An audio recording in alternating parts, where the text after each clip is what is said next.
এই ফুলে ভরা ঝুনঝুনি গাছটাকে দেখছি অনেক দিন ধরে। আজ একটা সুযোগ তৈরি হয়ে গেল এই উদ্ভিদের ভিডিও আর কিছু ছবি নেয়ার।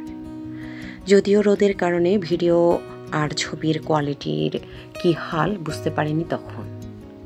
এই উদ্ভিদের বাংলা নাম ঝুনঝুনি।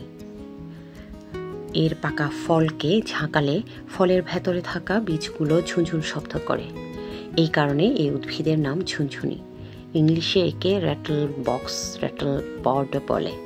এর বিজ্ঞানতাত্ত্বিক নাম ক্রোটালেরিয়া প্যালিটা, পরিবার ফেভেসি।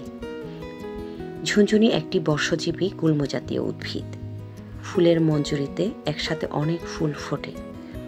ফুল দেখতে অপরাজিতা ফুলের মতোই, অর্থাৎ পুষ্পপত্র বিন্যাস ভেক্সিলারি। ফল দেখতে মটরশুঁটির মতো।